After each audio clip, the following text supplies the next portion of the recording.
افراسیاب یک دسته از ترکان رو برای خودش نامزد میکنه، از تورانیان رو، یک دسته دیگر رو هم برای سیاوش که اینا یار تو اونها هم یار من بازی کنید. سیاوش در جواب میگوید به افراسیاب که من در حقیقت در این میدان تنها هستم، برای اینکه یاران من که هیچ کدوم جرأت این که در حضور شاه بیان و گوی رو از دست او بگیرن ندارن. من تنها هستم. اگر پادشاه اجازه بدهد من یاران خودم رو از میان ایرانیان انتخاب کنم. افراسیاب میپذیره. سیاوش 7 مرد از ایرانیان رو برمیگزینه، به چوگان بازی میرن، کمی بازی میکنن. سیاوش گوی میزنه، البته از دست افراسیاب نمیگیره ولی در گوی زدن اینا هنر بسیار نشون میده و همه آفرین میکنن و حیران میشن. بعد از اندک مدتی سیاوش و افراسیاب از زمین میان بیرون و بازی به دست مردان اونها به دست یارانشون میفته. در این کار غلبه دائمی با ایرانیان بوده و اصلا مجال نمیدادن، هرگز گوی به دست تورانیان نمیفته. بعد از مدتی که بازی ادامه پیدا میکنه سیاوش از این ماجرا ناراحت میشه و به زبان پهلوی، به زبان خودشون که تورانیان نمیدونستن، به ایرانیان میگوید که اینجا زمین بازی است، اینجا زمین نبرد که نیست، یه قدری هم گوی رو به اختیار اونا بذارید، چرا اینقدر سخت میگیرید؟ و بلافاصله مردان ایران انان رو سست میکنن و در بازی کمی کوتاه میان و گوی رو به دست تورانیان میسپرن و افراسیاب بلافاصله احساس میکنه که ایرانی ها دارن نرم و کوتاه بازی میکنن و میفهمه که چه گفتن. در هر صورت تیر و کمان هم باز همینطور، کمان سیاوش رو هیچ کس نمیتوانه بکشه جز شخص افراسیاب. اولین ناراحتی هم اینطور تولید میشه که کمان سیاوش رو افراسیاب میگیره میده به گرسیوز که او بکشه و گرسیوز نمیتوانه و ناراحت میشه طبعا. بعد در سواری، در شکار باز هنر بسیار نشون میدن. پیران به او میگوید که خب تو اینجا تنهایی، کسی که نداری، برادر که نداری، زن که نداری، چیز بهتر است که اینجا زنی بگیری و یه پیوسته خیشی داشته باشی برای خودت. من 4 دختر دارم، بزرگترینش جریره است، دختر زیبایی است، اگر بخوای بنده تو و پرستنده توست. سیاوش از او تشکر میکنه و با جریره عروسی میکنه. بعد از مدتی یه روزی باز پیران رو میکند به سیاوش و میگوید که افراسیاب خیلی به تو مهر فراوان داره، شب و روز روشن روانش تویی، دل و هوش و توش و توانش تویی، چو با او تو پیوسته خون شوی، از این پایه هر دم به افزون شوی. اگر چند فرزند من خیش توست، مرا غم ز بهر کم و بیش توست. فرنگیست مهتر ز خوبان اوی، نبینی به گیتی چنان روی و موی. از افراسیاب ار بخواهی رواست، چون بد به کشمیر و کابل کجاست. چو فرمان دهی من بگویم بدوی، بجویم بدین نزد او آبروی. باز سیاوش از سخنانی که پیران میگه، از جواب سیاوش بوی فراق، بوی مرگ و نیستی میاد، مثل اینکه ناآگاهانه از سرنوشت خودش خبر داره. میگوید اگر آسمانی چنین است رای، مرا با سپهر روان نیست پای. اگر من به ایران نخواهم رسید، نخواهم همی روی کاووس دید. چو دستان لقب زاله، چو دستان که پروردگار من است، یعنی پرورش دهنده، تهمتن که روشن بهار من است. چو از روی ایشان بباید برید، به توران همی جای باید گزید. پدر باش و این کدخدایی بساز، مگو این سخن با زمین جز به راز. پیران پیش افراسیاب میره، تفصیل زیاد، شرح زیاد از خوبی و بزرگی سیاوش و بالاخره خواستاری فرنگیست. بعد از اینکه مطلب روشن میکنه، افراسیاب باز اون مطلبی که قبلا گفته بود تکرار میکنه. پراندیشه شد جان افراسیاب، چنین گفت با دیده کرده پرآب. که من گفتم پیش از این داستان، نبودی بر آن گفته هم داستان. میگوید ستاره شماران گفتن که اگر این دو هم وصلت بکنن، پادشاهی خواهد آمد، ایران تو اونا رو خواهد گرفت و اول کسی رو که از بین خواهد برد خود من خواهم بود. چرا کشت باید درختی به دست، که بارش بود زهر و برگش کبست. کبست حنظل، هندوانه ابوجهل. ولی باز پیران اصرار میکنه که گفته ستاره شماران ارزشی نداره و شما بهتر است که به این فکرها نباشید. این دوتا با هم اگر وصلت بکنن زاده اونها پادشاه ایران و توران خواهد شد و دو کشور از کارزار و جنگ آسایش خواهند داشت. تازه پیران اضافه میکنه که اگر در دیوان قضا چنین رفته باشه پرهیز نمیشه ازش کرد. بخواهد بودن بیگمان بودنی، نکاهد به پرهیز افزودنی. سیاوش با فرنگیس عروسی میکنه. شرح و تفصیل هدایا و اینا فردوسی با تفصیل بسیار و با فصاحت بسیار اینا شرح داده که ما مجبوریم بگذریم ازش. بعد از مدتی منشور پادشاهی سیاوش رو می نویسن، می گوید که از گنگ تا دریای چین رو به تو دادم، اگر می خواهی اینجا بمان و اگر نمی خواهی هر جا که دوست داری برو. به شهری که آرام و رای آیدت، همان آرزوها به جای آیدت، به شادی بباش و به نیکی بمان، ز خوبی مپرداز دل یک زمان. سیاوش به راه میفته، پیران هم با او میاد تا ختن که شهر خود پیران بوده همراه سیاوش بوده.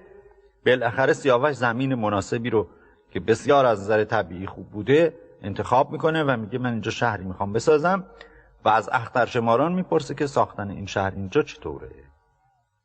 بگفتند یک سر اخترشماران به شاه گزین، که بس نیست فرخنده این سرزمین.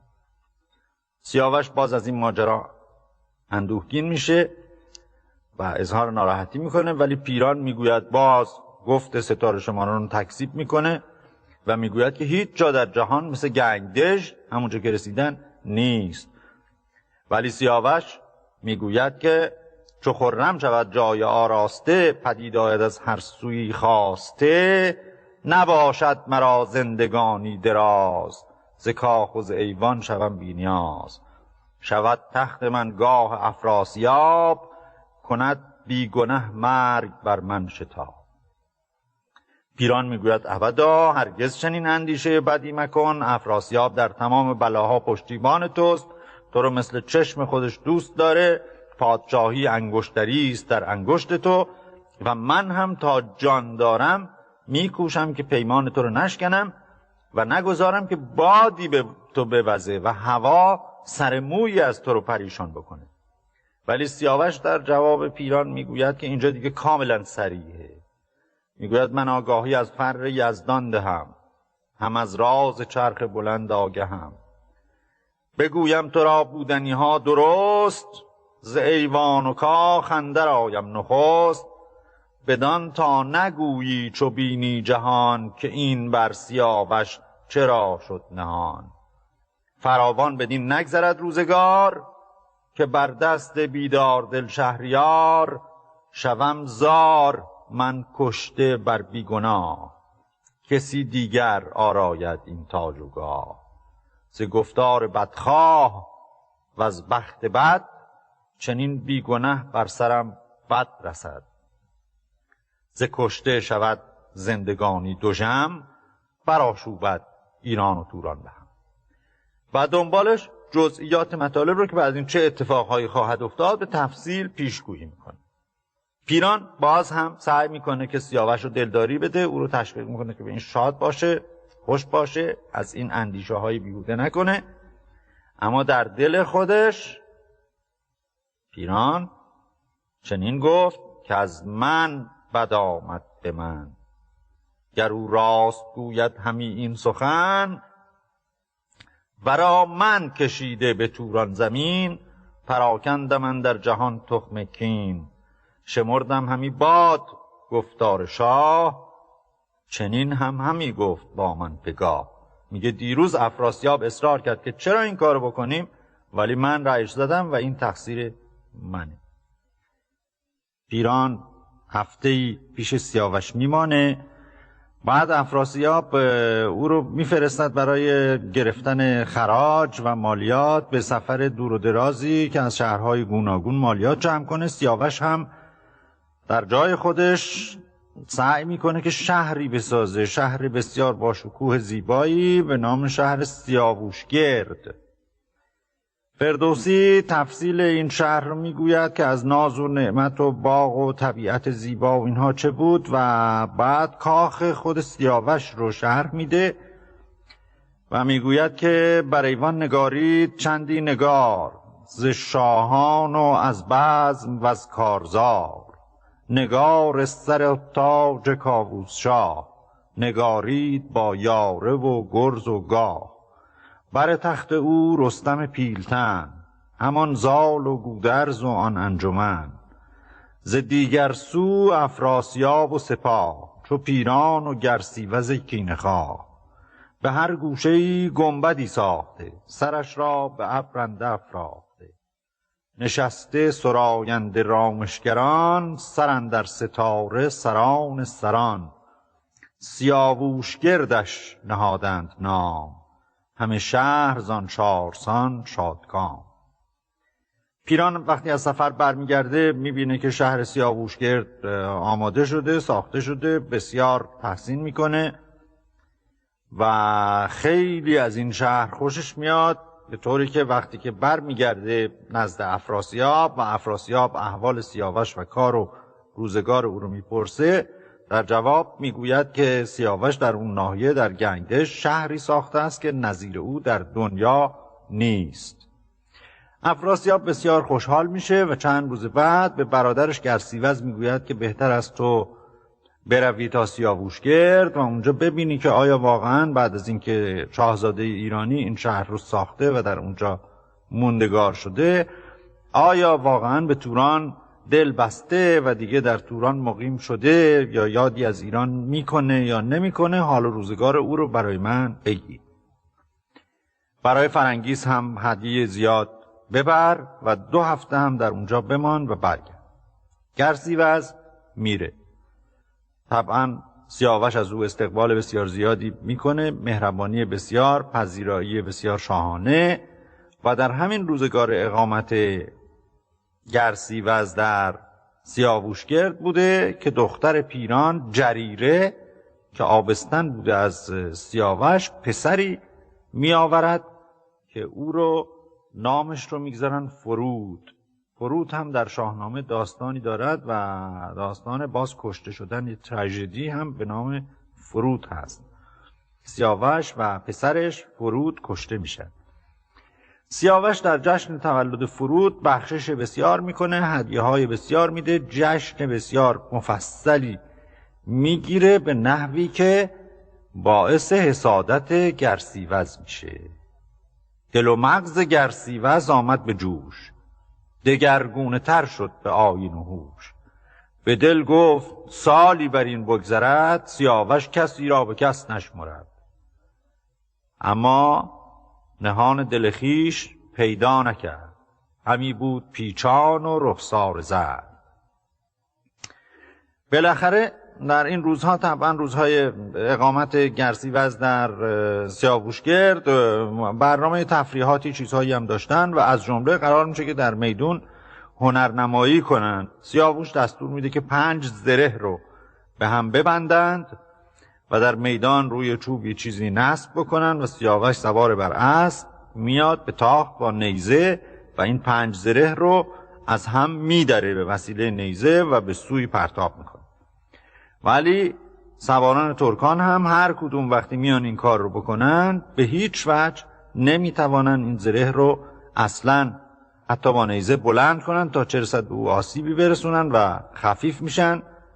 بعد در تیراندازی هم سیاووش دستور میده که 4 سپر، 2 سپر چوبی و 2 آهنی پشت یکدیگر بگذارند و 10 تا تیر میاندازه که همه چوبه های تیر از هر 4 سپر رد میشه. گرسیوز که چنین ضرب دستی رو میبینه به او میگوید که بیا با هم کشتی بگیریم، بیا در میدان دوال کمر همدیگر رو بگیریم و هر کس که دیگری رو از روی اسب توانست برداره او پهلوان تری. اگر من تو رو از زین برداشتم من، اگر تو هم برداشتی تو. ولی سیاوش به هیچ وجه زیر این بار نمیره و احترام گرسیوز رو حفظ میکنه.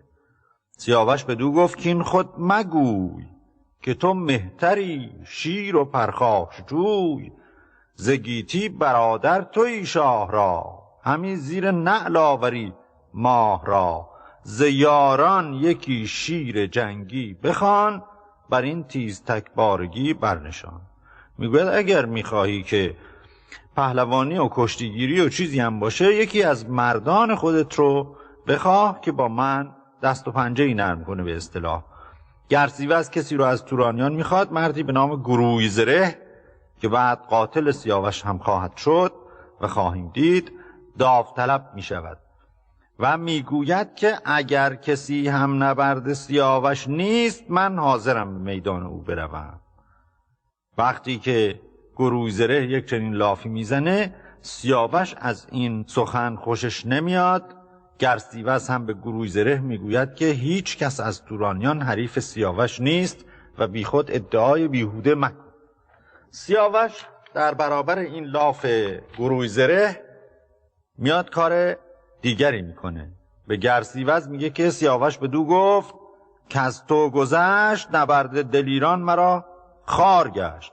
از ایشان دو یل باید آراسته، به میدان نبرد مرا خواسته. یکی نامور بود نامش دمور، که همتا نبودش ز ترکان به زور. میگوید که دو نفر حالا که از تو که گذشت گرسیوزی، دو تایی بیان به میدان من. در نتیجه با گرویزره دیگری به نام دمور هم میاد و میان به میدان سیاوش و سیاوش خیلی به آسانی کمر گرویزره رو میگیره و او رو از زین میکنه و میاندازه بر زمین میدان و میاد به سوی دمور و او رو میگیره زیر بغلش و چنان به آسانی میاره پیش گرسیوز که گویی هیچ چیزی اصلا در زیر بغلش نیست و او رو جلو گرسیوز میاندازه زمین. طبیعی است که گرسیوز از این کار سیاوش آشفته تر میشه و با خودش میگه چنین گفت گرسیوز کینه جوی، که ما را ز ایران بد آمد برو. یکی مرد را شاه توران بخواند، که از ننگ ما را به خوی در نشاند. عرق ما را از خجالت در آورد. دو شیر ژیان چون دمور و گروی، که بودند گردان پرخاش جوی. چنین زار و بیکار گشتند و خار، به چنگال ناپاکتن یک سوار. در هر حال ماجرا میگذره. سیاوش نامه پرمهری مینویسه به گرسیوز میده، ولی گرسیوز بسیار ناراحت بوده. این دو پهلوان هم که هر دو شکست خورده بودن از سیاوش، در راه با یکدیگر گفتگویی که میکردن، جز کین سیاوش و جز نقشه کشیدن برای اینکه او را از بین ببرن، چیزی در دل نمیپروردن. وقتی که میرسه پیش افراسیاب خلوت میکنه. ز بیگانه پردخته کردند جای، نشستند و جستند هر گونه رای. بدو گفت گرسیوز ای شهریار، سیاوش جز آن دارد آیین و کار. بلافاصله شروع میکنه به شیطنت. دروغ از پی دروغ که سیاوش چنین است، سیاوش چنان است، به ایران نامه نوشته، لشکر داره تشکیل میده و مسائل بسیار، و این که فرستاده‌ای هم از جانب کاووس آمده و سیاوش رو تحریک کرده برای جنگ با شاه توران. اما افراسیاب زیر بار نمیره به این آسانی. میگوید من با او پیمان کردم، این کار که من الان سیاوش رو بکشم موجب بدنامی منه. گذشته از این من تا کنون از او هیچ بدی و هیچ نافرمانی ندیدم. پیوستگی به خون با او پیدا کردم، دختر خودم رو به او دادم. چگونه ممکن است که حالا چنین کاری بکنم و دست به خون او آلوده بکنم؟ گرسیوز میگوید که او دلش با ایران، مدتی هم در توران مانده و تمام کم و بیش اسرار مملکت تو رو میدانه و اگر تو بگذاری که سیاوش به ایران برگرده، دشمنی است کاملا آگاه و میتوانه بلاها بر سر تو بیاره. به هر حال وسوسه گرسیوز سرانجام دل افراسیاب رو چرکین میکنه و به او میگوید که برو به سیاووشگرد و سیاوش رو دعوت کن که برای شکار به اینجا بیاد و به او بگو که به مهرت همی دل بجنبد ز جای. یکی با فرنگیس خیزی درآی. نیاز است ما را به دیدار تو، بدان پرهنر جان بیدار تو. بر این کوه ما نیز نخجیر هست، ز جام زبرجد می و شیر هست. تشریف بیارید اینجا، ما میخوایم شما رو ببینیم. ولی وقتی گرسیوز میرسه به سیاووشگرد، حیله‌گری رو آغاز میکنه. کار اولی که میکنه این است که فرستاده‌ای پنهانی میفرسته پیش سیاوش. شعرهای فردوسی به این ترتیب: به جان و سر شاه توران سپاه، به فر و به دیهیم کاووس شاه، که از بهر من بر نخیزی ز گاه، نه پیش من آیی پذیره به راه. پذیره به معنی استقباله. فرستاده گرسیوز میاد پلوی سیاوش و پیغام گرسیوز رو میده. سیاوش بلا فاصله سوء ظنش بیدار میشه و فکر میکنه که زیر این کاسه حتما نیم کاسه است، اما نمیتونه بدونه که مقصود از این کار چیست. چو پیغام گرسیوز او را بگفت، سیاوش غمی گشت و اندر نهفت، پراندیشه بنشست بیدار دیر، همی گفت رازی است این را بزیر. ولی به هر حال به احترام گرسیوز به همون ترتیب رفتار میکنه، به استقبال او نمیاد و از تخت هم بلند نمیشه. گرسیوز میاد تواضع میکنه و پیغام شاه رو میده که شاه افراسیاب تو رو دعوت کرده برای اینکه به توران بیای. سیاوش که جز مهر افراسیاب چیزی در دل نداشته، بیدرنگ این دعوت رو قبول میکنه. چنین داد پاسخ که با یاد اوی، نگردانم از تیغ پولاد روی. من اینک برفتن کمر بستم، انان با انان تو پیوستم. گرسیوز میبینه نقشه بر آب شد. اگر سیاوش بیاد تمام دروغ‌ها آشکار میشه. به دل گفت اریدون که با من به راه، سیاوش بیاید به نزدیک شاه. سخن گفتن من شود بی فروغ، شود پیش او چاره من دروغ. در نتیجه مدتی سکوت میکنه، بعد شروع میکنه خود رو غمگین نشون دادن، گریه میکنه. سیاوش از بس پاک طینت و پاک فطرت بوده، به او میگوید چیه؟ چرا گرفته ای؟ اگر از پادشاه دلتنگی داری، من حاضرم هر جوری که تو میخوای رفع این سوء تفاهم رو بکنم و از او بپرسم که چرا از تو آزرده شده. اگر دشمنی داری، من برای جنگ با اون دشمن کمر بسته و آمادم. گرسیوز در جوابش میگوید نه، از پادشاه هیچ بدی به من نرسیده است.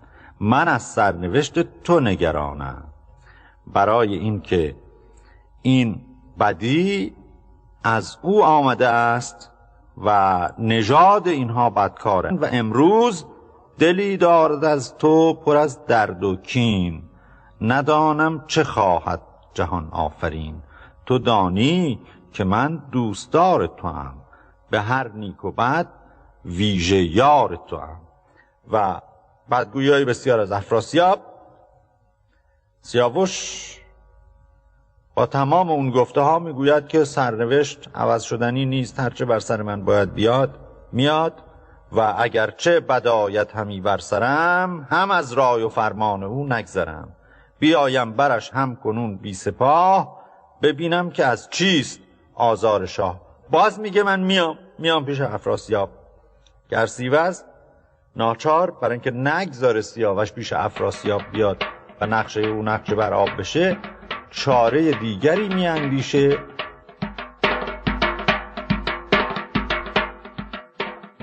از عجایب روزگار یکی این است که این فتنه انگیزی بسیار شبیه است به اونچه در یکی از بابهای کلیله و دمنه، در اولین باب اصلی کلیله و دمنه، باب شیر و گاو میگذره که در اونجا هم شیری هست، وزیری دارد گاوی و این گاو بسیار موجود ناصح مشفق درستکاری است و یه شاغالی به نام دمنه که حریص و جاه طلب بوده، بعد از اینکه میبینه گاو به شیر نزدیک شده خیلی بر او رشک میبره و میان این دوتا رو به هم میزنه. یعنی اول میآید و به شیر میگوید که خبر نداری که گاو قصد شورش داره و قصد ایجاد ناراحتی دارد و سران لشکر رو با خودش یار کرده و چه کرده.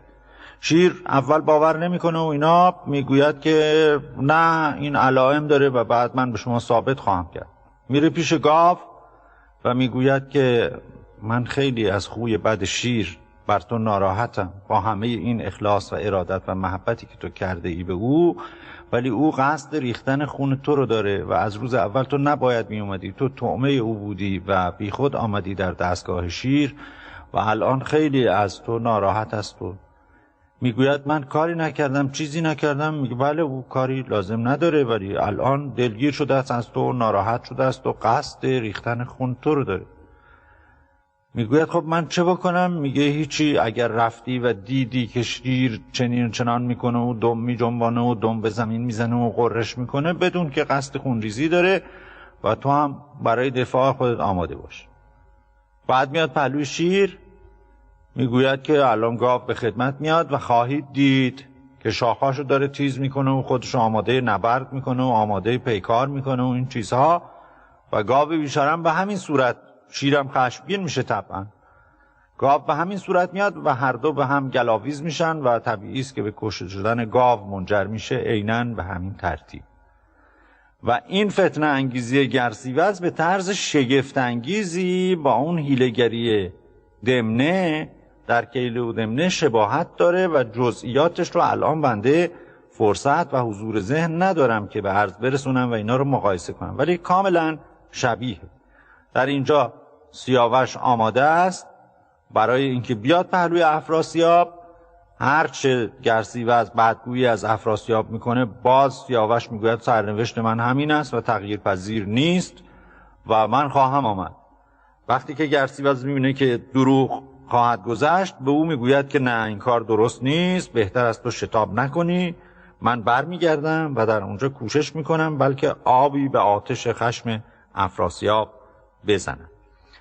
و اگر که دیدم که او دیگر دست از کینه‌جویی برداشت، سواری به شتاب پیش تو میفرستم و خبر میدم.